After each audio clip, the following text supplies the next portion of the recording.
I always say start with a Claw Featherlight 7'5" weight. It's a short rod. It's a great teaching tool. It doesn't feel like too much in a child's hand or a young caster's hand, and they can really learn those mechanics. And that was Cameron Mortenson telling us about a great glass rod for kids to get started. This tip and a bunch more today on the Wet Fly Swing Fly Fishing Show.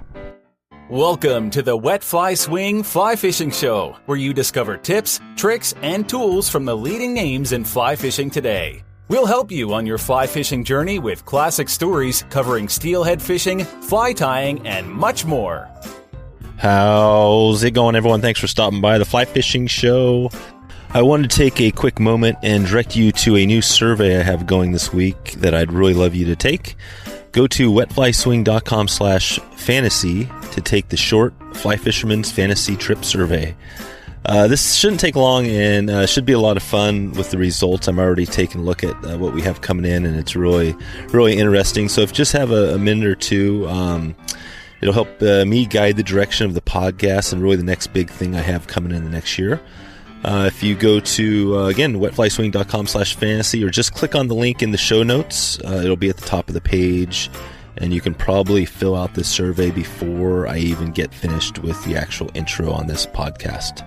Better yet, just click pause right now and pause my voice and go over the show notes, click the link, and at the end there will be a spot where you can enter your email so you can find the results or get the results. I'll send them to you directly.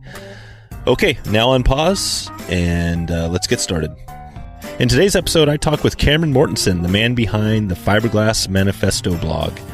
Cameron tells us why fiberglass has made a comeback and some of the best rods to get started with. We hear about the story behind the manifesto, some great resources if you're interested in going deeper, and some of the innovative companies who are on board and producing great products out there. Don't miss this one as Cameron talks about his day job as a police officer and a little tip that might help you avoid your next ticket. So, without further ado, here's Cameron Mortenson from thefiberglassmanifesto.com. How's it going, Cameron? it's going great. Thanks for having me on. Yeah, thanks for coming on here. We've I guess we've been chatting just a little bit here, but obviously you've been out there for a while. We're going to get into a lot of the Fiberglass Manifesto history and Fiberglass Rods and everything. But maybe before we jump into all that, can you talk about how you first got into fly fishing and how that all, you brought that up into the website, and I'm not sure what else you have going on out there. Well, as a teenager, I worked at a Christian summer camp in northern Michigan, and there was a lake on the camp that I spent a lot of time on, and I didn't grow up fishing. I had my father didn't have a lot of patience with fishing, and I can only remember as a child, fishing on a couple camping trips that we had been on. But when I was at summer camp, I was surrounded by a lot of people that, spent a lot of time on the lake, and everybody was bass fishing and bluegill fishing there. And so picked up a spinning rod and just was totally captivated by spin fishing. And that quickly turned into, being interested in fly fishing. The camp was outside of Grayling, and, Grayling has a tremendous history in fly fishing with a ton of water, a ton of trout water nearby. And so I was in and out of the sport shops and fly shops that were in the area. And I think it was the next summer, I showed up to camp, and I had an old, I started with an Eagle Claw Featherlight, and then the next summer I had picked up a thrift store bamboo rod and fished both of those rods, and then it just kind of grew from there. I started, anytime I had a break at camp, lunch break, in the evenings after dinner, I would skip out on my dishwashing duties.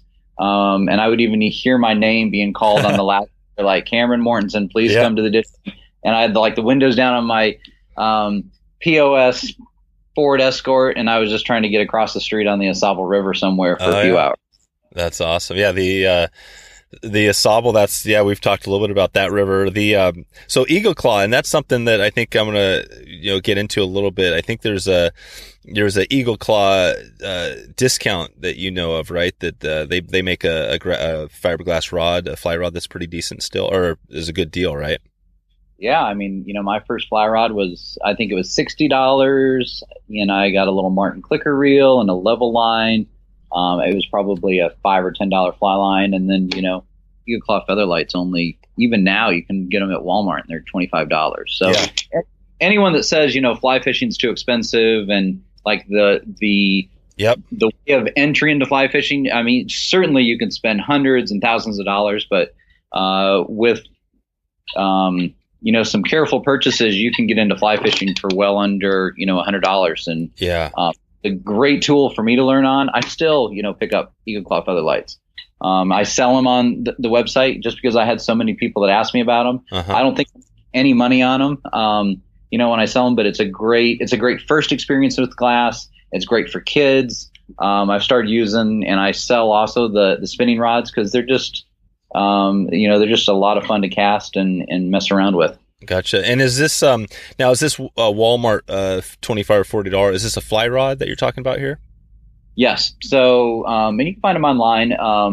The Claw Featherlight, bright yellow. They got a ruler on the side. I mean, they've had kind of very few changes over the years. I mean, it's virtually the same fly rod that I started with 20 years later. Wow, that's so cool. That's so cool. Yeah, I think my brother, if he listens to this episode, he's going to love it because he was just talking about how he was going to go buy a new fly rod from Walmart for my nephew. And I was like, come on, no, don't do it. Don't go to Walmart. You need to go to a local shop or something like that. I kind of giving him crap for it. But, it sounds like, and I actually was talking about how maybe the quality isn't that good, but it sounds like maybe that's a valid way to go, especially for getting into your first rod. I don't think there's any better way to start fly fishing. I mean, you learn the mechanics of casting. The rod, loads very easily. It's great for a new caster. And they just end up being, a lot of fun for experienced anglers as well. I mean, they're just, I always look at them as like the PBR of fly rods. Yeah. Perfect. Super cheap and super fun and something that you can always grab and have a good time with. Mm-hmm. No, that's great. Well, let's jump into a little, I mean, we're going to get into all the fiberglass stuff today, but as far as the website, I mean, when did all that come to be where you went from, you're in the summer camp as a kid and stuff. And I mean, how long until you actually think that, starting a website is the way to go here? Well, started fly fishing when I worked summer camp, and in the next few years really just moved away from glass. That first couple of years fished that Featherlight a lot, but then everything I was reading, every fly shop I went into, I mean, there was just no fiberglass available. And so, as a impressionable angler, when you go into a shop and you're like, hey, I'm thinking about a new 5-weight, well, everything was graphite. And so I quickly, kind of replaced that Featherlight with fishing a lot of graphite rods. And it wasn't until lived in Michigan, got married, moved out to Colorado, moved from Colorado to South Carolina, where we've been almost 19 years. Oh, wow. And then moved back here, and my wife has a family pond that's just through the woods from our house. And I was like, maybe I'll start messing around with this, kind of piece of crap Featherlight. Yeah. And I had cast it for probably 12 years. And I was just kind of blown away by how much fun it was to fish, and caught some, good sized bass and bluegill from the pond, and started looking around the internet, came across a forum called the Fiberglass FlyRoders. And at that point, I think there was less than 300 members on that forum. And now there's, thousands of members that are there. Fiberglass was just, there was vintage rods. Everybody on the forum talked a lot about, the majority of the conversations were about vintage rods. There were some contemporary rod makers, Mike McFarland, Mark Steffen, and there was just a couple of companies that offered glass at that point, like Scott and Thomas & Thomas. And then there was kind of like a tipping point where there started to be more small shop builders involved. You had other companies that were looking at glass again. And so I was on the forum. The conversations weren't really talking about contemporary glass. And one of the other forum members from Wyoming, Mike Carlson, he and I would be in the chat room on Sunday nights talking back and forth. And one night he's like, I wish there was, and this is about the time that online magazines were coming into play. What year was this roughly? Well, it would have been around 2000. I'm trying to do the math because I've been writing them now since. And how long have you had the website, the Fiberglass Manifesto, going? This fall will be 11 years. Okay, 11 years, yep. So I guess it would have been, late in 2007. Mike and I were kind of going back and forth in the chat room on the forum, and he was like, it'd be great if there was an online magazine that really centered on like contemporary glass and what's going on with, who's building on what blanks and what companies have glass. And, I remember typing back to him, plain as day. I was like, what would we call it? And he's like, the Fiberglass Manifesto. And there you go. I was like, that sounds pretty interesting. And he's not very tech savvy. I'm not very tech savvy. And he's got a pretty busy job. And I don't know, it just kind of was backburnered for a number of months. And then, that following spring, which would have been 2008, just kind of was like, hey, what would you think if I tried to do something with that, Fiberglass Manifesto? And he's like, yeah, go for it. And did a Google search on how to start a blog and started an account on Blogger and just started putting, kind of feeling my way through it. There was only a handful of blogs back then.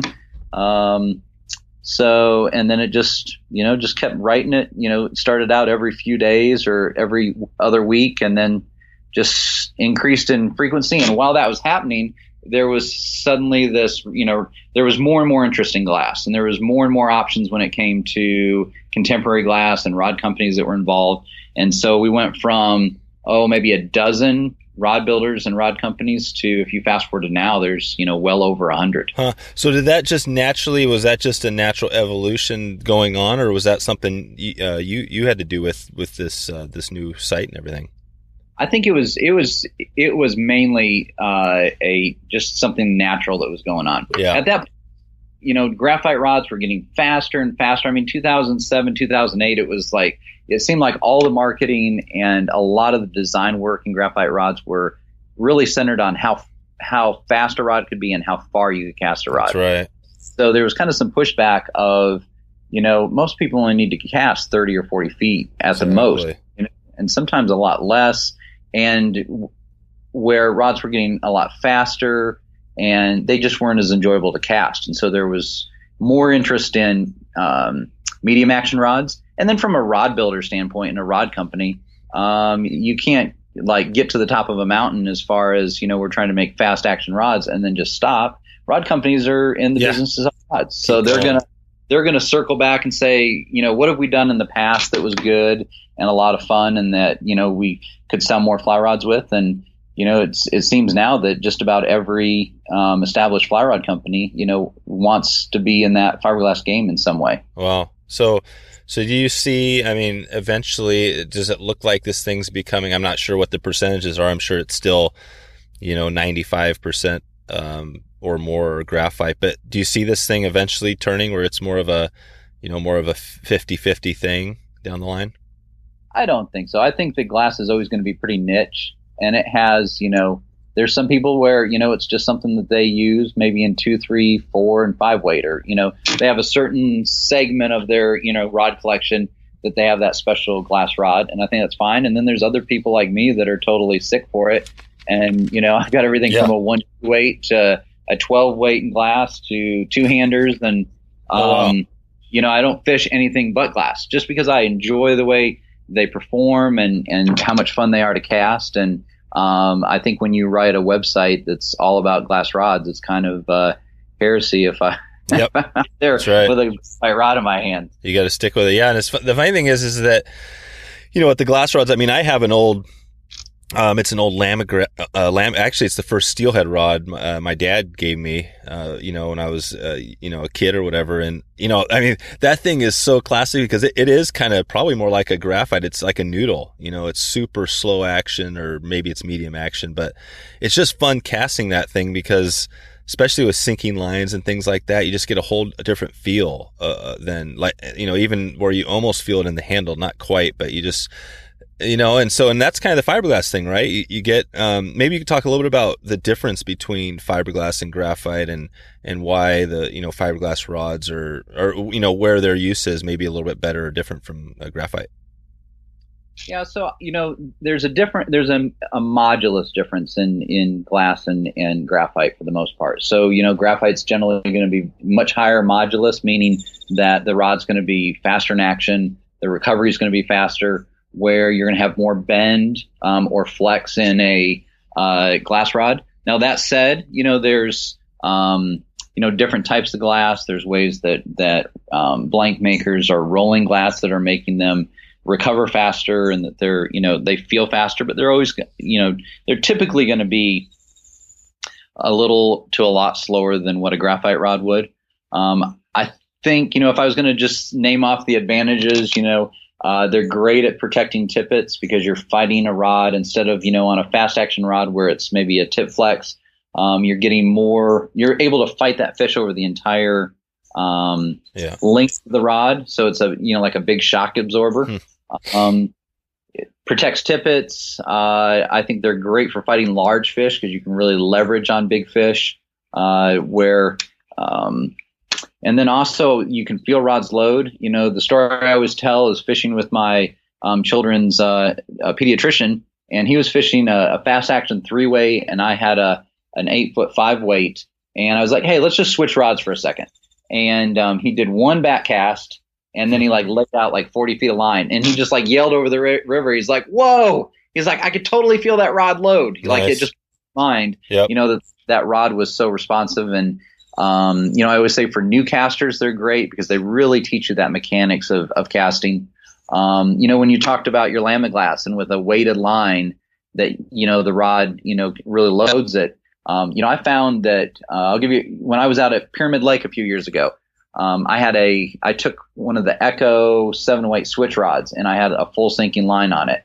And I found that, with two hands, let that thing load up, and it would just launch a tremendous amount of line. I was out casting myself on single hand, and everybody else that was with us, and reaching an entirely different section of the lake just because that rod was like a cannon. And so I find that, even with a lot of the warm water fishing or saltwater fishing that I do, matching, really nerding out and finding different fly lines that match a certain rod, they can end up being really advantageous where the rod does so much of the work for you, but it just loads up and just launches fly line.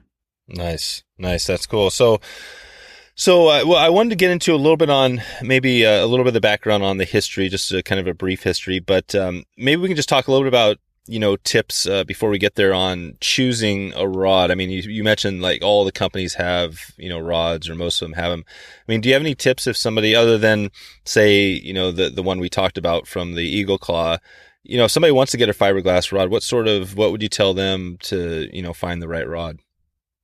Well, I always ask people a few questions. Definitely want to know what their budget is, and then what line weight they're looking for, what length of rod they're looking for, what the application is. Is this going to be like a little dry fly rod on a little tiny creek, or are you going to use it for warm water? Are you planning on taking it, out on the coast for striper? Well, what about is a Euro nymphing rod? Is that too long for fiberglass? Yeah, there's just, you really start putting a lot of extra weight on a fly rod the longer that you make them. So there's... What if we're talking, you're in Colorado and a little creek up high in the mountains, and you need pretty much you're fishing for smaller fish. Maybe you're using dry flies mostly, going for little trout that are tucked in up there. What would be, and your price range is, say, you want to get something under $200.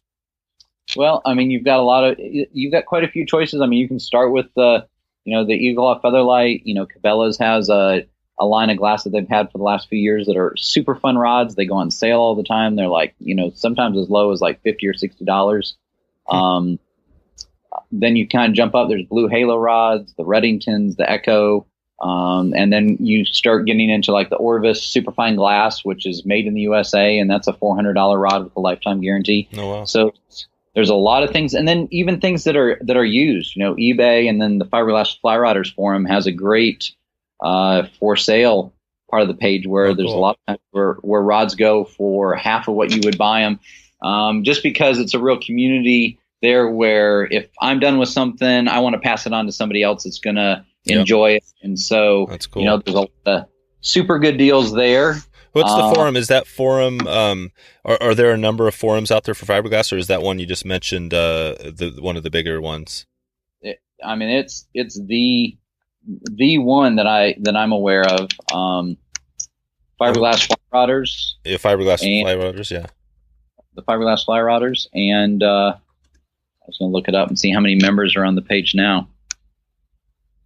It's a great board, and you've got people. There's so much knowledge on that board because there's people that used to work at Fenwick. There's people that used to work at L.O. Bean, or they used to work at in these different rod shops, back in the day, and worked with different rod builders. Rod builders show up on there. Everybody from Larry Kenny to Matt Lederman and Shane Gray and others that are contemporary builders now.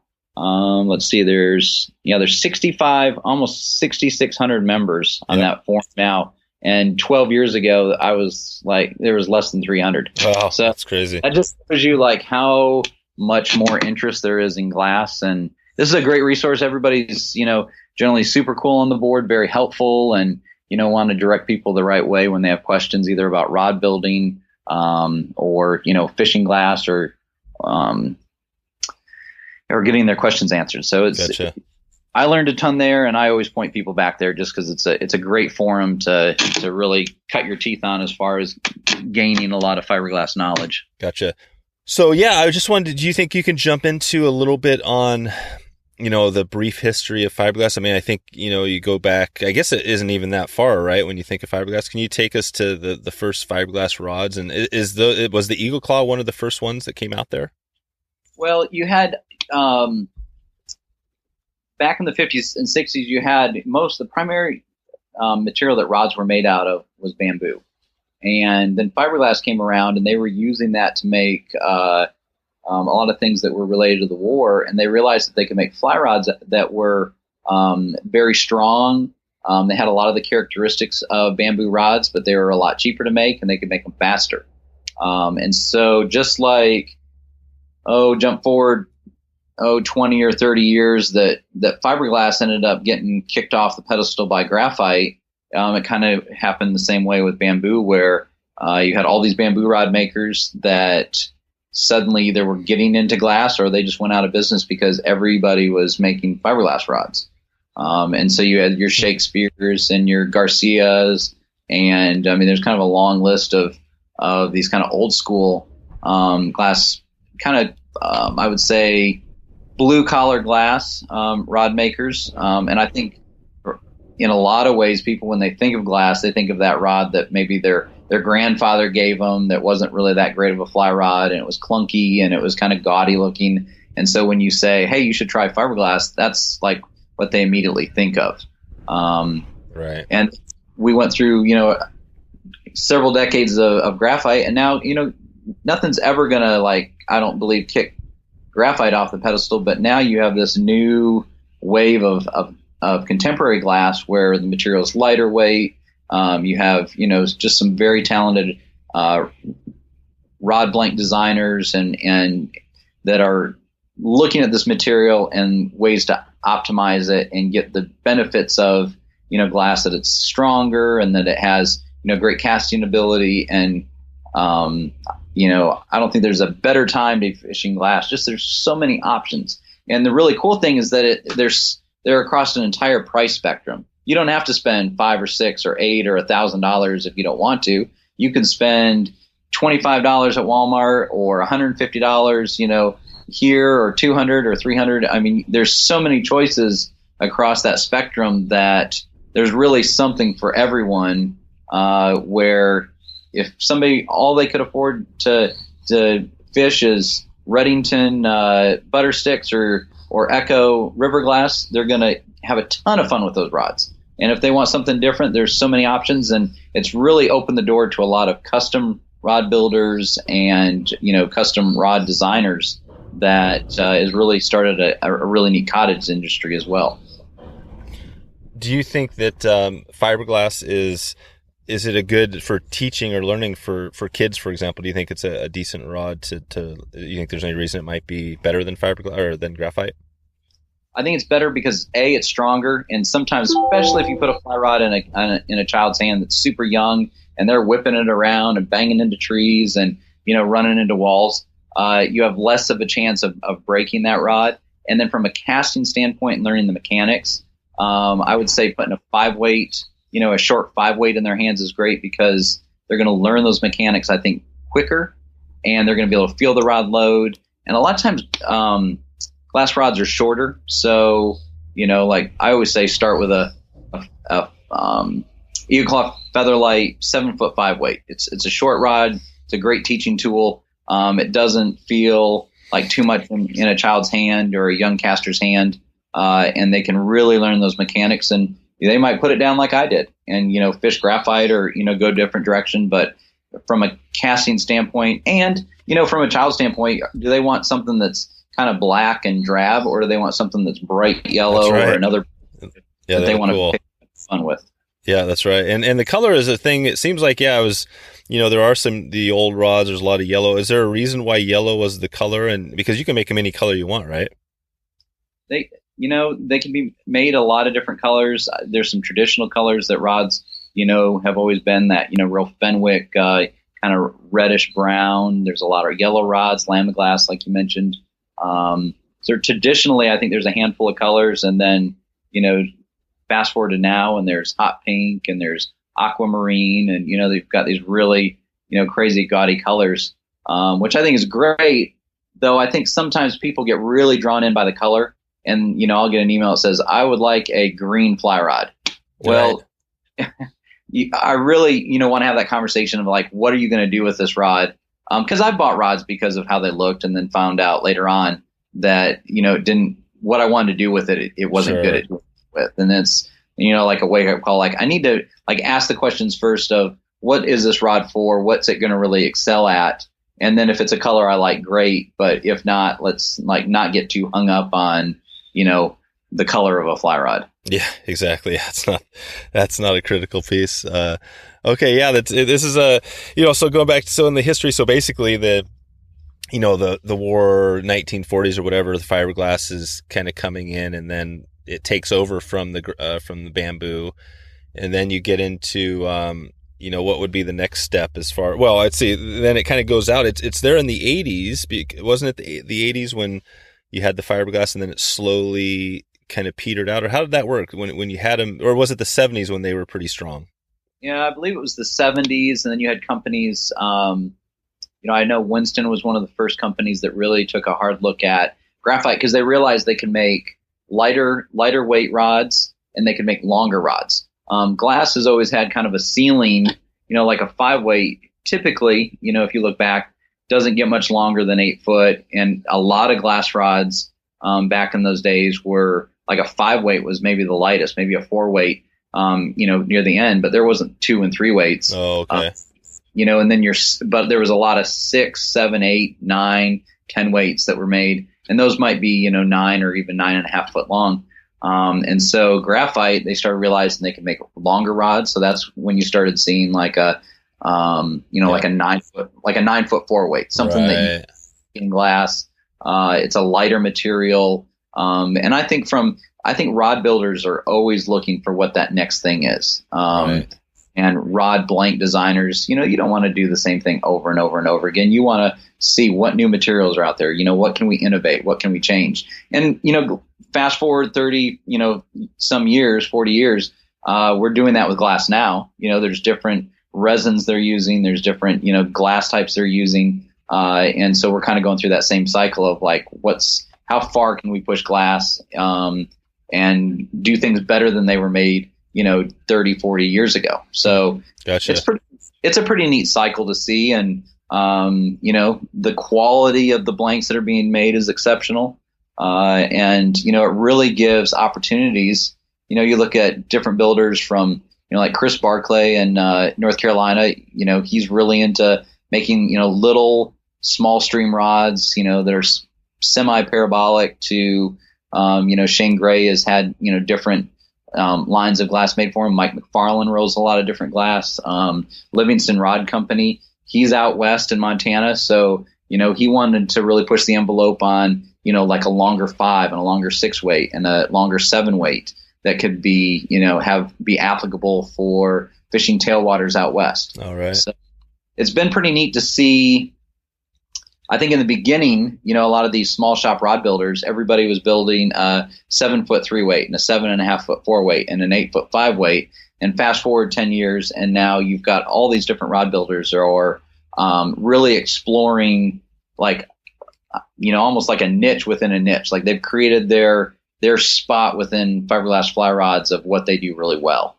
Yeah. And so from a customer standpoint, it gives you almost endless options when you're starting to look at, the different fly rods that you might want to add to your own collection. That's right. No, this is awesome stuff. Well, I want to dig into a little more on some of the, some of the line that we're talking here with as far as, some other tips and things like that. But I did want to touch on, your background, because the Fiberglass Manifesto, and I've gotten into this with a lot of different guests on. Some people are, full-time and fly fishing. Some people are part-time. And you're kind of doing this on the side because you're a police officer in your day job. Can you talk a little bit about, that job and how, you do both? Because it seems like, and I think you have kids too, and I know it would seem a little challenging to run a website and, have a job which must be pretty challenging, right? What you do, how do you do it all? Well, it's kind of like a constant juggle. I've been a police officer with a medium-sized town agency in South Carolina for the summer will be 18 years. So, and had a lot of different jobs within that role. And is this something where 18 years, because that's a cool thing. One of the bonuses about being a police officer is that potentially you're retiring here pretty quick, right? Yeah, I could retire at 25, so that's 7 years. There you go. And it's kind of exciting to think about that. Like, what's the next step? Is that the next step with, you have this fiberglass thing? Do you have plans to maybe have this as you're, doing some more monetization and kind of retirement sort of thing? Well, I guess you have retirement with the police force as well. Yeah, South Carolina retirement for law enforcement isn't super great, but I would very likely have to work. And I've always looked at TFM as possibly like a living resume. It might turn into something that I could either do that, keep doing TFM, or maybe it will turn into a job within the industry some other way. Sure. I would love to work within the fly fishing industry. I, get a lot of enjoyment about, writing the website. And I've always looked at TFM as, a lot of times in public safety, you end up having friends that are just within that job. And I don't know if it's always healthy to just always hang out with other, police officers. Just see things outside of that bubble. Yeah. And so, writing TFM's like opened up doors where I've got friends literally all over the world. People that are in the industry, guides. I converse a lot with, different rod makers and different companies in the outdoor and fly fishing space. So it's been really good for me to have a really outside view. I really enjoy my job in law enforcement. Had a lot of different experiences. Currently, I work with our community action team where we're responsible for, a lot of the special events, a lot of the community outreach, neighborhood liaison. And then I do a lot of work with our social media pages and work as an information officer, writing news releases, doing interviews with the media. So you're not out there. You're not out there as much, just necessarily writing traffic tickets sort of thing.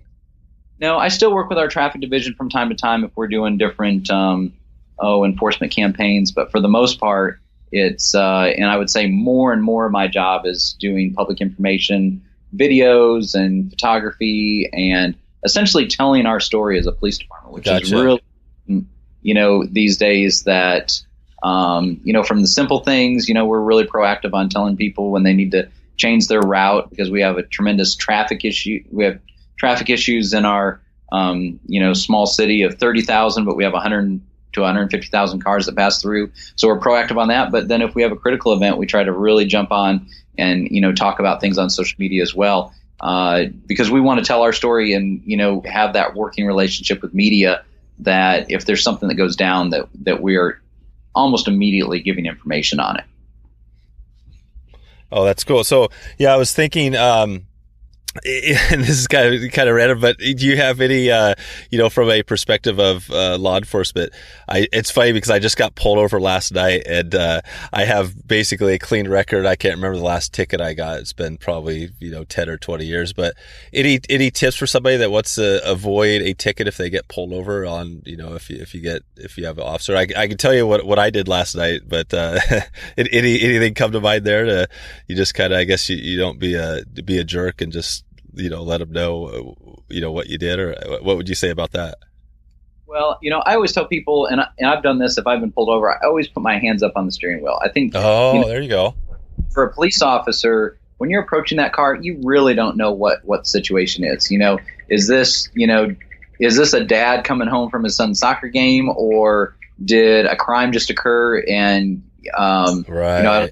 Over for speed, but are you speeding away from a crime scene? Sure. So, for a police officer, it's the hands that can, cause harm. And so having your hands up, I'll even turn them around so the palm of my hands are facing that officer when they walk up. Oh, wow. Yeah. That's very visible to that officer when he walks up. Knows where your hands are. And, be polite. And, a lot of times people try to play games on traffic stops. Oh, really? See, that's the one thing for me. It seems like that's the worst thing you could do, because, then that just, I tell you, so what I did was I just basically, I didn't do the hand thing. That's a good thing. But I just basically, I think what I did was I didn't signal completely when I just turned lanes, I crossed. So it wasn't like a big thing I did, but, I basically, after he grabbed my stuff, I just said, hey, I have a completely clean record and all this stuff, and I'd appreciate, a little bit of a break or something, basically let him know, like, hey, I'm not, and he went back and he gave me a warning. It wasn't a big deal. So. Yeah. And at least for, here in South Carolina, there's a lot of people that say, oh, you're only writing tickets because you've got a quota, right, or trying to generate all this revenue. Well, for us, it's like 3% actually stays with the department. Oh, no kidding. Our motivation for writing a traffic citation or a warning, or even a traffic stop in itself, is typically for compliance. Like for us, we really want to bring collision numbers down. So if people are driving down the median to pass cars, or if they're, not stopping at stop signs completely. Stop signs completely. This isn't like, hey, we got to write, each of us said we got to write 50 tickets. Let's get those done. For us, it's, hey, this causes collisions. And that's the thing. You have that. Along with that is even the worst stuff is you got people that are drinking and driving and all that stuff, right? That's a big part of trying to get those people off the road. Yeah, and we're trying to be really proactive on that too. So I think being honest with the officer, and I think something that law enforcement always has to keep in mind is that I have maybe pulled over thousands of cars. I used to be a traffic officer, so it's something that I understand that routine, and it's something I've done over and over and over again. You, on the other hand, have maybe been pulled over once. Maybe last night was the only time you've been pulled over. So you are going to have uncertainty, and you're going to be nervous, and you're not going to know, like, I'm supposed to do this, this, and this, or I'm supposed to.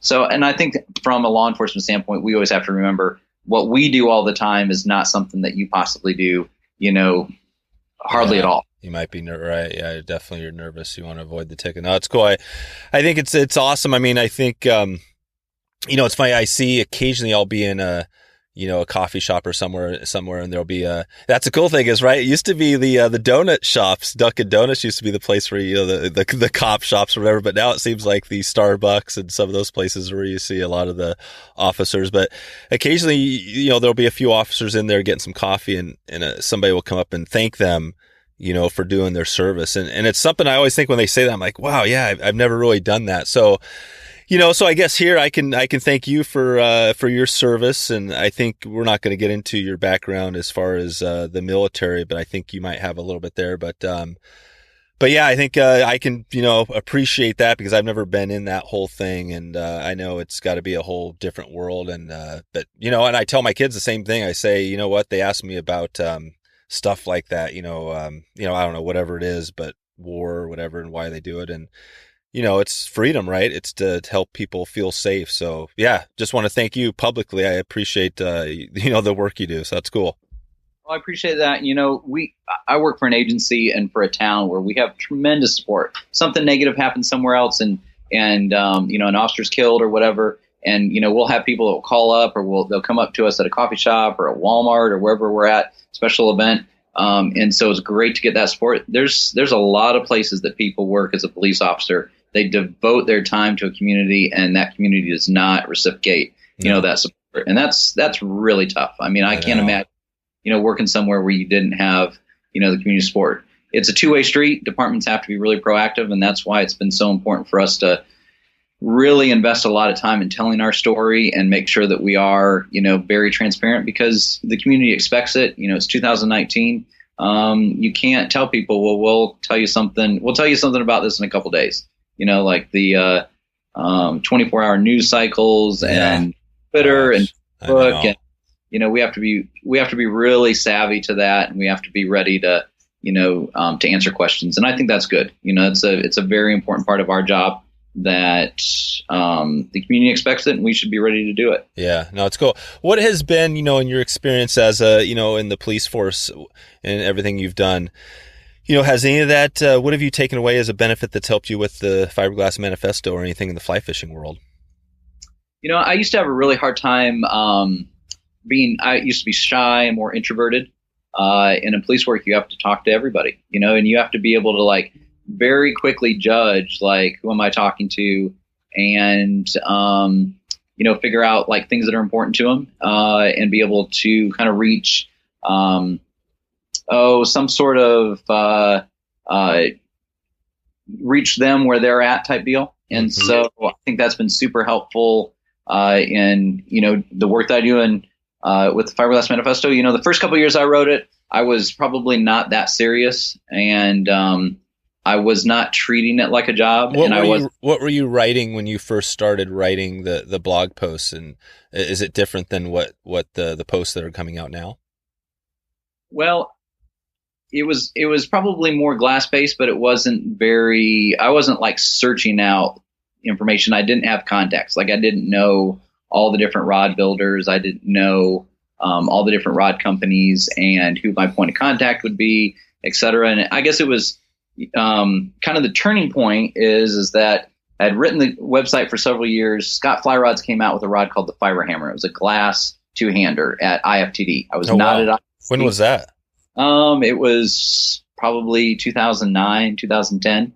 And so I got a whole bunch of emails that day that was people started talking about it online. What do you know about this? What do you know about this? And it's like, if there's new glass coming out and it seemed like it was happening more frequently, I need to be running down rumors or just reaching out to these rod companies. And so the next summer I went to IFTD, and I just walked the floor. I mean, I gave out over 300 business cards. I spent all of those 3 days meeting. I started with the rod builders and rod companies, and then just anybody else within the industry. I was just trying to put a face to a name. That's cool. And by the third day, I still remember. It was in Denver, and I walked up and I started talking to Tim Rajeff. And I don't know if you've ever been in a situation where you've just talked so much and you've been saying the same things over and over that I was just completely lost for words. I was almost hoarse. And finally I was you know what, Tim, I've been talking to people for 3 days, and I'm just fried. And he just laughed. He's yeah, it's totally fine. I am too. And since then we've conversed through email or phone call, talking about the different things, Echoes, doing cool. A class. But that first IFTD was super important for me to network. The next year I went, I think I only gave out 75 cards. The next year I only gave out 30 because I was just solidifying those relationships. That's cool. Year to year. Do you go there still? Or are you going there this year? I'm going there this year. I'm super excited to see IFTD, split and go back and just be its own show again. And I went down to ICAST a couple of times, and it was a great show, but I think it's going to be really neat for the industry to be on its own, and looking forward to, going back out to Denver. Oh, cool. And I haven't been to it yet. I think I'm going to try to get out there this year. I think it's in the fall. So So yeah, it sounds like if for somebody that maybe wants to dig deeper into some of the fly fishing, like you're saying, that's maybe one of the best things they can do is go out there and do some networking.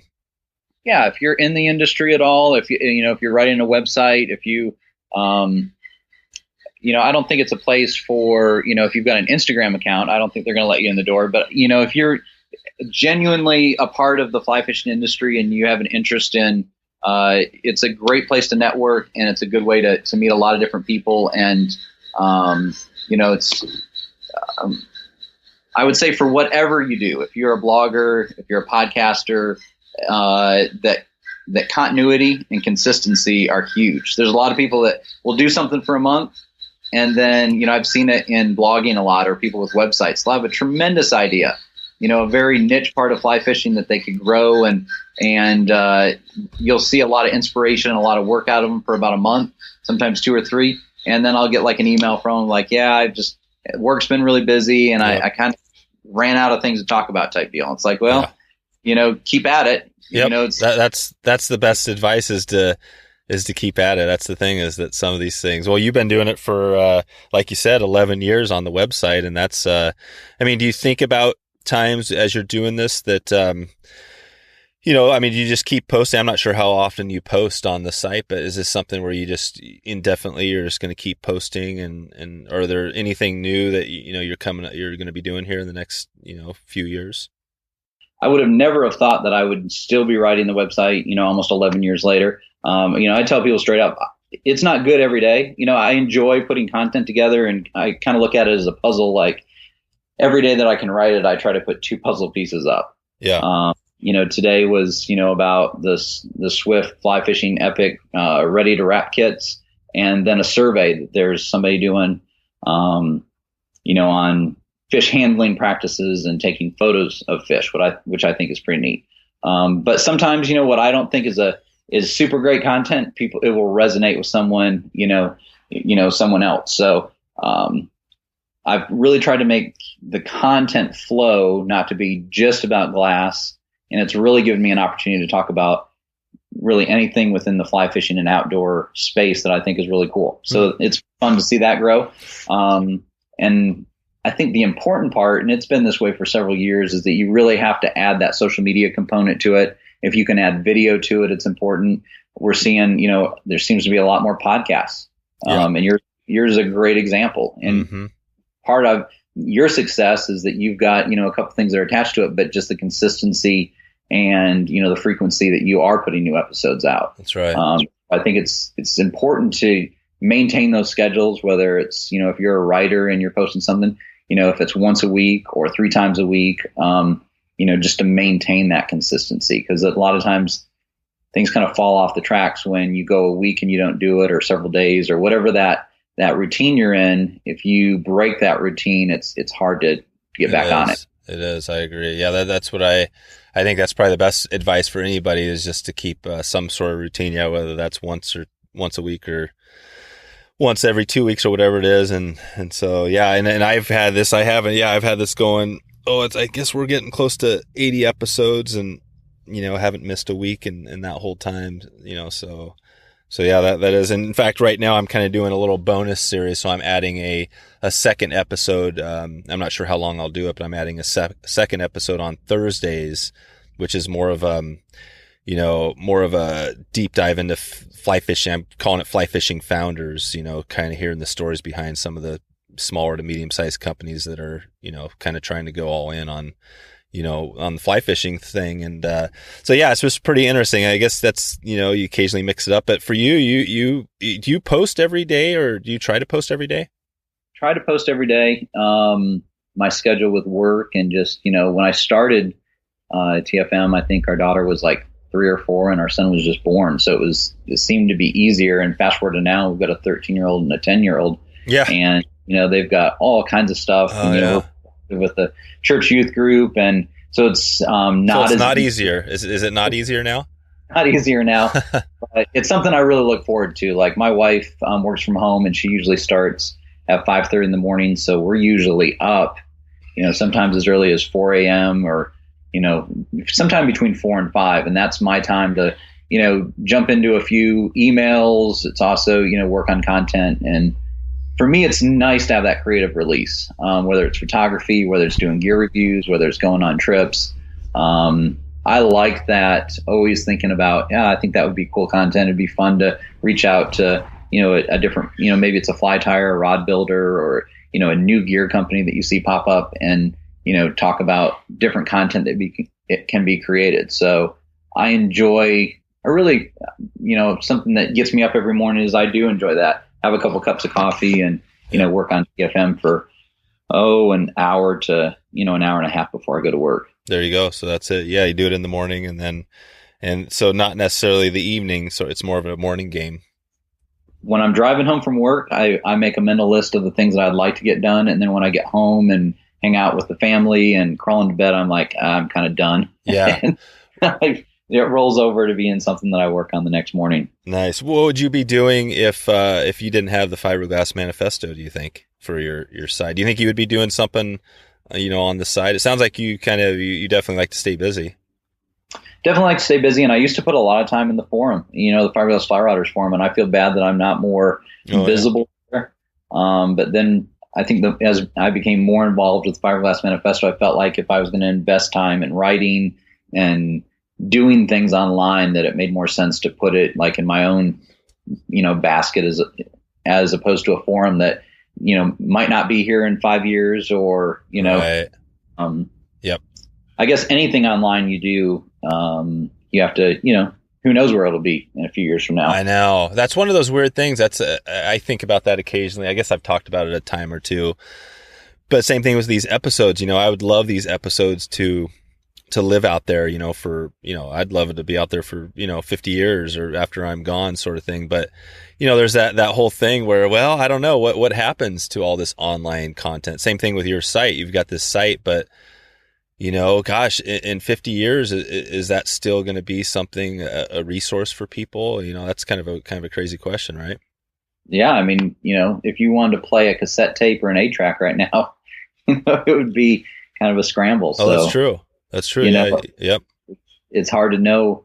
I've got over 4,500 posts on TFM. Like, are those going to live on after I'm gone, or at some point does, the website just vanish? Yeah. That's and right. I think that's the part. And I've seen it, I've got friends that have written websites for years. And I guess when they get done with it, and want to step away, they just kill the site. But I always think that it'd be great if they, especially if it's a free site, let that content live out there. Cause, I know, you'd be really surprised what people do Google searches for. I see a lot of traffic that come from just the most weird Google searches. They end up on TFM or somewhere else. Yep. That's right. Yeah. That's a good, kind of a deeper conversation. Maybe we'll have it at IF TD this year. It'd be great to run into you. I hope to get out there. So I had a few things I want to just dig back into as far as, your blog and questions you get. I mean, what are the, what do you think are the top, is there a top question you just get, continuously on the, at the website? Well, I used to, when I'd roll up into a parking lot and be gearing up, I'd be the guy walking, to the river with a Fiberglass fly rod, and you could just see people like look at it like, is that guy fishing a glass rod? They're just kind of disgusted or couldn't believe it. But it's those same people now. They're sending an email, hey, I'm looking for a new 4-weight. What do I need to look at? Or I'm looking for something fun to throw, hair bugs on, for pond fishing with. And so it's pretty neat to have those conversations. That's where we dive into like, what's your budget? What type of rod you're looking for? And so then I can kind of, once I get those answers back, then I can kind of point people to, here's 4 or 5 choices in that space, that fits your budget, that fits the rod action you're looking for, and maybe, the color too, if that's something that they're asking about. So I would say that's what I get more times than not is looking for a rod. What should I look at? I used to have a really robust demo program, which was had 50 or 60 rods that were all contemporary rods from, as simple as the Cabelas rods up to, like Kabuto, from Japan, and some, like almost all the Swift fly fishing epic rods. but it just ended up being too hard for me to keep up with, because I was asking people when they got done with the rod after, a week to 10 days, that they passed it on to the next person and passed it on to the next person, and kind of had a flow chart, and ended up losing a couple rods, and rods got stolen or broke. And I wasn't making, it was actually costing me money, because when I would initially send a rod for, $15 or $20 insured, it cost me money, it cost me time, and ended up being kind of a hassle. So I ended up kind of shutting it down. So it's interesting to see a company like Rent This Rod. Yeah. I know those guys, and it's pretty neat to see them actually make that business work. And, I think there's a lot of opportunities for them. And I think they're seeing that right now, is that there is a lot of interest in people trying before they buy, or they just want a rod that they can take on a trip. And the rod demo program that I had run, did that. Now, a lot of those rods, when I do presentations, in the past, I've done some of the fly fishing shows, and after the 45-minute or hour-long presentation, I try to bring 20 or 30 fly rods with me, and with reels, with fly lines, and let people cast rods for, a couple hours, which is pretty neat. Oh, yeah.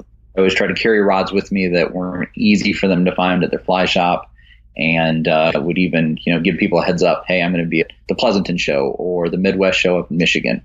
What do you want me to bring with me that you want to try to cast that you haven't been able to put hands on? So that's always fun. It's really neat to put glass in people's hands that have never casted it before, or they've just been like looking at a rod online. Maybe it's one that comes from New Zealand or Japan or somewhere else, and you're able to give them that experience and confirm, like, yes, this is indeed, how I want to spend my money, or, they're back on the hunt looking for something else. Yep.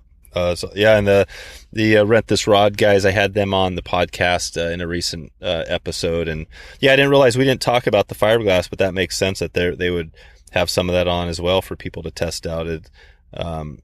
And I guess, company wise, I think they have, let's say Thomas & Thomas is on, so they probably have rods through them. I would guess.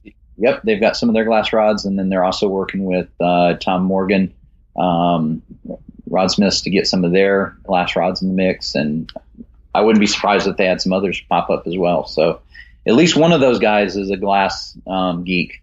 Yeah, so that's right. He'll be probably trying to sneak those in the back door. That's right. Okay, cool. And do you have any idea what your most popular blog post is, or the thing that gets the most, traffic or replies or anything like that? I think rod reviews are always high. Some of the gear reviews, in times past, I've done seasonal gear reviews that always had, a fiberglass rod in the mix, but it was like 10 for spring or 10 for summer or 10 for fall. And those were pretty heavily read. I'll be honest, I don't get too nerded out about numbers. Yeah. That's always something I tell somebody that's like starting a website, like, don't look and see that it's just you and your mom checking your blog. Mm-hmm. Write it for a couple years. I didn't even know how to check statistics. The first couple of years that I wrote TFM, I didn't know if 10 people were looking at it a day or, several hundred. And so I think that was helpful, because by the time that I did figure out, there was, pretty good readership. And but day to day, I don't get too worked up about the analytics. I just, I'm doing it because I think it's fun and it's a good creative release for me. And like I said, some of the content resonates, and, maybe others don't. But I would say the things that I get the most personal enjoyment out of is talking about, small shop rod builders. Highlight a rod builder, and I'll get an email like the next day. Hey, I ended up getting 3 orders from that TFM post. All right. That I get a lot of personal enjoyment out of that, because, Echo might not care about selling 3 rods as much as a small shop rod builder that's doing it full time. And those 3 rods help cover their rent for the month or That's whatever. Right. That's right. And it's the same with some of the small shop, gear makers. And I get a lot of personal enjoyment from that, like exposing people to new things, new companies, new rod builders, and then have that be beneficial for that company.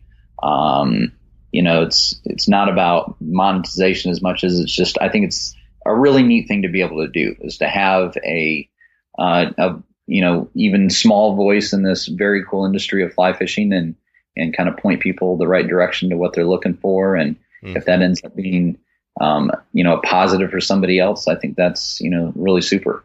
Yeah, no, it's, I totally agree. And I think I've got a group going here. It's, we call it the member society, but it's just a way to basically support local companies, kind of the small or the mid-sized companies, and, rent this rod. They're involved in it. And I'm just trying to build a little bit of a resource to help people find some good companies and all of that. And yeah, I'm just looking down through your blog post list. You got all sorts of good stuff in here, a little review on muck boots, which I love. I've got those same ones. Those are awesome. You've got some knives. I mean, there's definitely a mix, Patagonia, a mix of stuff. And maybe I'm on the Gear Review site. I mean, if you talked about, and then you've got and then on the side you have some ads and things like that. If you had to explain for somebody that really hasn't been to your site, or maybe he's been there a little bit but wants to get around it, what would you tell them if they're new to it, how they could take the best advantage of your website? Well, it's a scrolling blog. So, every day that new content goes up, that's going to be the most, the freshest content, and then scroll through it. There's a search box. So if you're looking for things, I am trying to populate those gear reviews because, people circle back and look at those quite a bit. And through the course of writing the website, I've been really fortunate to, get opportunities to demo different gear, and, where the website was really focused on glass rods, I'm able to mess with all kinds of stuff, from Yeti coolers to Camp Chef stoves to, currently messing around with a Traeger grill. So it's neat to have opportunities to put hands on a lot of different gear, and it helps create different content. Some people aren't into rods, but they might be into camping gear, or they might be into knives, or they might be into, I guess, bushcraft, or whatever you want to call it, or camping, tents or whatever. Do you do anything sort of on that end with these? Is there a monetization piece with this stuff I just see on the sidebar, just for example, I don't know if these are even ads, but like you got corkers and Echo and things like that on the sidebar. Right. So that is paid advertising that's on the site. That was something that, I guess about 2 years into it, my wife looked at me. She's like, "You are spending way too much time on this website for it not to, be paying something. I mean, you could be working at the convenience store after work if you wanted to make some extra money." That's right. And I thought it'd be kind of a weird hurdle to jump over with the advertising. Like maybe readers would be like, "Oh, okay, now we figured out he's just trying to make money off this." But there really has been virtually no pushback, and I've tried to be very picky about the companies that I work with and have advertising agreements. I mean, there's some that people reach out and say, "Hey, do you guys offer banner ads?" And if it's not a company that's a good fit, I'm pretty honest. I want to be honest about that. I want to be able to believe in the product. I want to be able to use the product, and I want to be able to tell point people to it. I want it to be. And the other thing that I've always said to advertisers is, like, if you commit to a year-long ad and you get 6 months into it or 3 months into it and say, "Hey, we're just not happy with the traffic that we're getting, or, it doesn't seem like the right exposure for us," I'd rather have a good, positive working relationship with somebody in the industry than to say, "Hey, you said you're going to be on it for a year. You need to, stick to it." Yeah. Right. Yeah. We've never used, anything that's made from the website. It goes towards things like, a trip, or it buys a camera lens, or it buys a piece of gear that I need for something. It never is. I never ever count on that money to pay a bill. Right. Try to be very strict about that, because tomorrow, like, everybody could stop reading it. The fly fishing industry could say, "We're done supporting blogs. We're done supporting people in the space," and I would probably still do it for a creative release, but it's been a great opportunity so far. That's cool. And I've had a good time doing it. That's cool. Yeah. I mean, I think it just provides, the way I look at it, is just provides more value for the people that are there. If they want to get a new, pair of boots or whatever, there's a good link. But, as far as resources, what do you think is, other than your website, and we talked about the forum, are there a couple of good resources for people that want to get more into the fiberglass, everything that's going on there? And that could be a book, magazine, video, or whatever, other blogs, anything like that. Yeah, there's been several books that have come out. Vic Johnson and his father wrote a book on fiberglass fly rods years and years ago, and then he wrote an updated version of that book a couple years ago. And then he came out with an international version that highlighted a lot of the international builders. And that book's called Fiberglass FlyRoders. He also wrote one on Fenwick. That's a really great resource. Cool. And then he's also done like a price guide if you're looking for used rods. It's just a little, like a mini book where he kind of gives approximate values of rods. Oh, perfect. For people that spend a lot of time on eBay. Yeah. He's been a good resource. There's a lot of things on YouTube. There's a lot of different blogs and websites that, covered glass. And it's good to get those different opinions. A rod that I, feel cast a certain way, you read somebody else's review and they have a different take on it, or maybe they tried different fly lines on it. Yeah, gotcha. I have been very surprised that there hasn't been somebody that came out, with a very glass centric website. Is there not another glass centric website? Are you the only one? I'm strangely and surprisingly, I'm the only one. That's crazy. Yeah. And you're beat up by that space, but I have been surprised that there hasn't been people that have, tried to do something similar. Sure.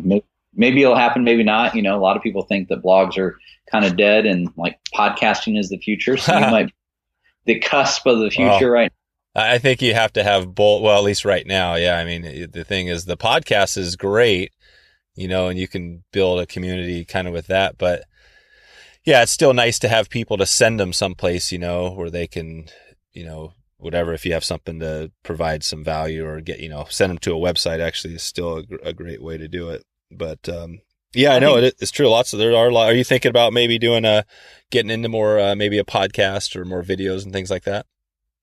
I've thought about doing more video. I'd like to learn that. I really don't have the skill set for video. I would say I have just amateur skill set behind the camera. Sure. Also, I don't have a lot of extra time. I think that as I get closer to retirement, maybe that'll happen. And some opportunities for work where I can get some classes and background that, probably will roll over and be beneficial on the TFM side as well. Yeah. But, I think it's important, just like you're doing, like you need to be multifaceted, have a blog, have a podcast, have, social media presence, and it's a beast that you've got to feed. And, you can be, I think people really can sniff out if you're not authentic and if things that you do come off as like an ad. And I've tried to be as sincere about everything that I do, because I don't want to come across as a fake in all this. Yeah. I do my research and be a very legitimate source for information. And that's kind of hard to do now. It's there are some people, the whole online thing. I mean, there's always going to be some shady stuff. I mean, that's out there, but I think just from the outside, not knowing you, I mean, definitely, I think you're doing a good job because, I always heard or just thought good things about, kind of when I heard the Fiberglass Manifesto. So I think, whatever you're doing, probably keep it up. And I think that's the bottom line, is that if you're doing the weird stuff, that people are not stupid, they could see right through all that, and it's obvious, right? When you see somebody who's kind of doing this really kind of markety sort of thing and you're like, no, I mean, you know what I mean? So I think those people get weeded out, and the people that are into it for the right reason kind of come to the top. Yeah, I hope so. And I think for everybody that's doing something in this space is just have fun with it, be sincere about it. And, I love it for the creative outlet that it is and the opportunities that it's, gives me to do things, locally, but then, it gives me kind of an objective when I travel. I'm always, trying to build content and take pictures and, just, not get too hung up on the idea like I'm doing a trip just for content, but it's just those things that happens along the way. Yeah, I know. That's, I was thinking when you mentioned the video, I had actually, let's see what episode, the new fly fisher, I had Colin on. He's going to be coming on, I guess it's episode 84. And he was talking about, he has, his videos now. I think he's he's had a TV show and fly fishing for years, but he's kind of leading the way and so to speak. But he didn't know. I mean, the video, he knew nothing about it. He just basically took a course, kind of like you're talking about, and just got into it. And now he has one of the biggest TV shows. So I think anybody can, get into it. You just have to put the time in. Well, we're getting pretty close to wrapping this up. I want to check on one thing I had on here. I want to double check, the S-glass, E-glass thing. Is that anything that anybody out there, if they're looking at getting a rod, should really be worried about, or is it more, and what is that? What's the difference between all that stuff?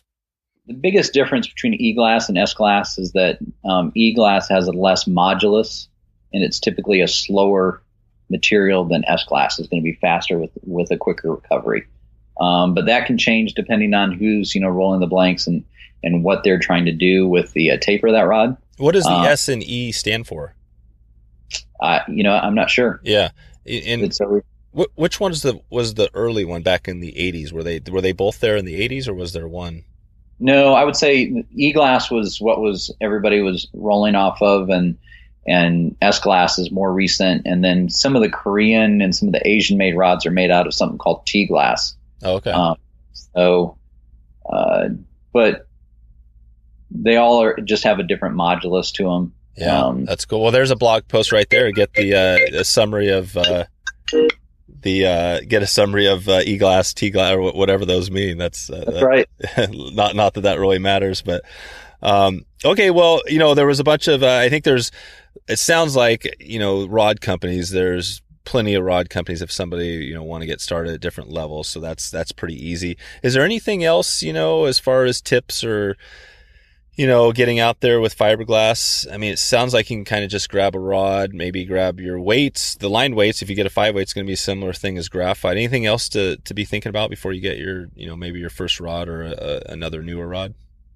Well, a lot of people are like, oh, do I need a different fly line? Do I need, is it going to, is a 5-weight in glass going to be equivalent to a 5-weight in graphite? Yep. Do I need to go up a line weight or whatever? And really it's the same. And I would say that, if you have the ability with a rod, is to try different fly lines. So if you do let's say you go get an 8-foot 5-weight glass rod, before you go and spend 50, 60, 80, $100 on a fly line, if you can go to a shop and cast different lines with it, just because a company says, hey, we make this for fiberglass rods, you might cast something that is made for a fast action graphite and like the way that loads the rod. So I would say that's very individual in somebody's casting style. Yep. There's a lot of fishing that I do with just straight up, some of those fly lines that are like overweighted, like a weight and a half. And they end up working great on glass for the applications that I'm able to use them for. So, yep. I wouldn't get too hung up on the rod says it's a 5-weight and I need to go find, a double taper and 5, and that's the only fly line. Like, try different lines. Because I've had guys that have emailed and said, hey, I hate this rod. I'm going to sell it. How much do you think I can get for it? And you say, hey, have you tried, what lines have you tried? Go to your fly shop or go find these lines. And then they'll email back and say, I love that rod now. There you go. Sometimes a fly line makes all the difference. Yep. That's a great tip. Okay. Well, cool. Cameron, I think that's about all I have. I guess one of the questions I occasionally ask, a few random questions, and I'll just throw one of them out here. Do you have, as far as music, do you have any preference in music, kind of any bands or types of music you listen to? I would say been really into the White Stripes. Oh yeah, Jack White, and then kind of some alt country. I've been listening to Sarah Shook and the Disarmers. She's from North Carolina and just this little badass, and she cool. is pretty fun to see live and listen to her records, and then circling back on a lot of like old country and old folk and bluegrass. What's your old country? What name comes to mind when you think old country? Well, I mean, everything from Johnny Cash to John Prine. Oh yeah, to, Prine, right. Van Zandt. Yeah, Van Zandt. Have you met Towns Van Zandt? Was the man. His son is JT or something. He's in the industry, right? He's a guide, I think. Yeah, he's a boat maker and guide, and I would love to spend a couple days on the front of his boat, but I've not met him yet. Yeah. Okay. I've talked to him via email. I think he said he was going to come on the show eventually. That'd be very cool. Yeah. Appreciate his father's music. And so kind of that whole crew that used to play together, and my Pandora channels are typically, centered around that. Yeah. And, Pandora, that's still the leading, listening, I guess, one of the leading devices, right? Or things. Yeah. It works on my desktop at work. So that's usually there you go. Well, I'll put I've been having fun with this music thing. I've been putting in finding a YouTube video and throwing it in the show notes. So, and what I've been doing is I go to like for this blog post, I'll go to the website, because you can listen to this obviously on iTunes or whatever, but if you go to the website, press play there and listen to, us chatting here, but you can, then go down below and hit the play on the video and get a little background music. So hopefully maybe somebody's able to play the White Stripes or some Johnny Cash while we're talking here. So that works out well if the audio's right. But, there's a super, super, super good John Prine, YouTube video that's just like a 45-minute concert that's like in a small room. It'd be a great one to link. Oh, cool. What would be to find that? What would be the name to search? How would you find that exact one? Let's see, John Prine, and there's some good Sarah Shook stuff out there too. That's John Prine 45, maybe. Let's see, John Prine, the House of Strumbo. Oh, that's it. House of Strumbo. Yeah, it's really, really fun. Yep. Perfect. I will throw that in. Let's see. And John Prine. Yeah, he was kind of what was Prine? He was like a not really full country. He was kind of a mix. Yeah, kind of folky country, and then he had it's the song that like breaks my heart is Sam Stone, because he talks about the soldier coming back, and that's right. He overdoses on heroin, and like the heartbreaking part of it is that if you fast forward 40 years to where we're at now, like the same damn thing is happening all over, still happening. Kidding. Yep. It's like, how heartbreaking is that in 40 years we haven't like figured out a way to change, or have a different outlook on drug addiction and PTSD and how we handle it. So it's totally, no, I know that's definitely a major thing. But so in the next 6 to 12 months, anything new or anything with you or the website we can expect coming out for you? Well, my wife and I talked about this the other day. Like for the last few years, I've done a lot of travel separately from my family. Just kids were young, and we would travel a lot together. But there's a lot of I was I think the year I turned 40, I had 10 different trips, and most of those were just by myself, with friends. And I really kind of see future travel. Like our kids are totally into doing stuff in the outdoors and fishing and fly fishing and hiking. And so it seems like a lot more of our future travel is focused on us traveling together and going places and doing those things. So as a father, it's pretty neat to see that transition where we're doing stuff outside as a family. And then I've got, places that I always go. I've been going to Beaver Island, Michigan for flat style fishing for carp and smallmouth and pike for the last 8 years. This will be my 9th summer going up there, and it ends up just being a fun week, super laid back, fishing, up there. It's pretty neat island life. And I'm hoping to maybe get back down to Belize later on this year with a friend. That's cool. So the carp maybe, I'd love to hear more about that, but that's, you definitely hear, like that's a popular fishery. I guess maybe we'll leave that to the next time, but is there somebody that's kind of a good carp, that might be a good person to talk to about going deeper into that subject or that area?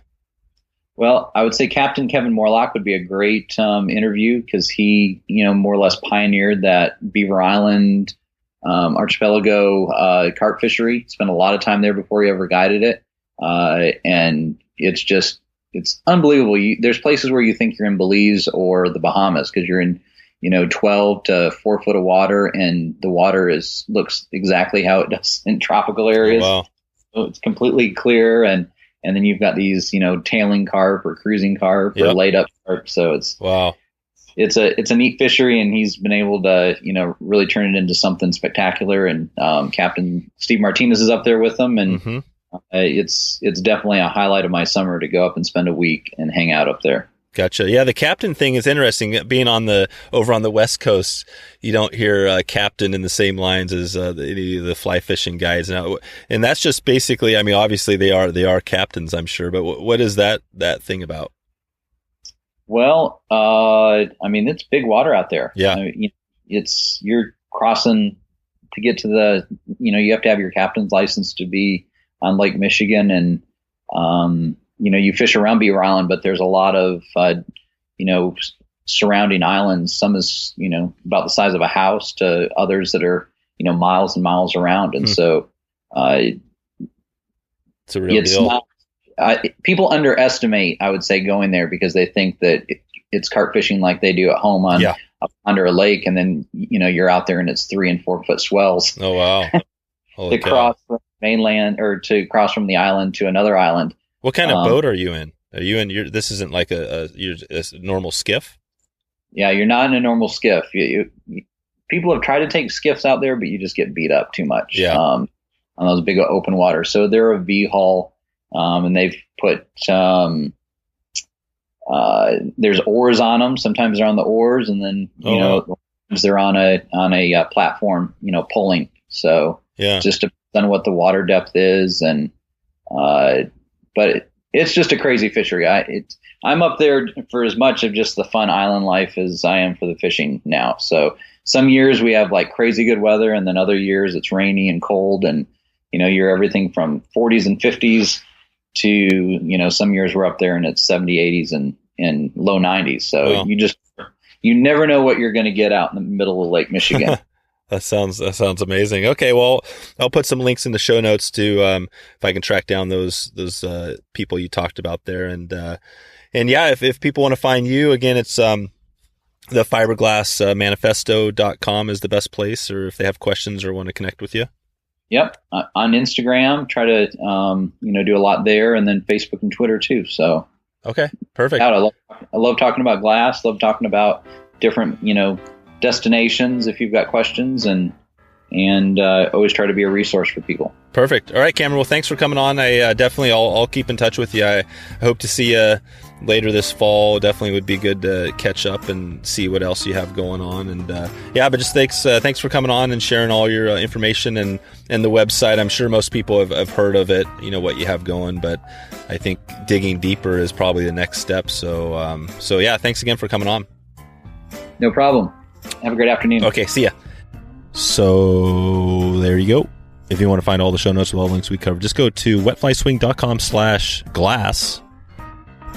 Please take a quick survey I have going. The Fly Fisherman's Fantasy Survey will help me guide the direction of the podcast and a bunch of things here in the next year. Really quick, really easy, really fun. I think the questions there are kind of just take a look over at wetflyswing.com/fantasy.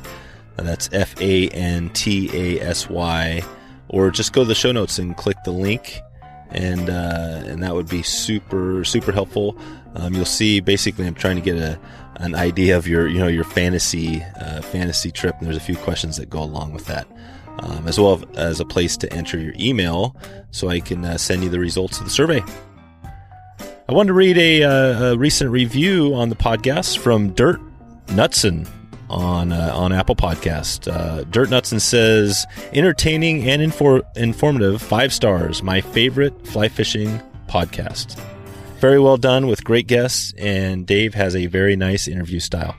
Thanks a lot, Dirt Knutson, for the great review. Really appreciate you taking the time. If you want to leave a review and show your support and let us know what you think of the show, just head over to wetflyswing.com/review to find out how to easily share your feedback.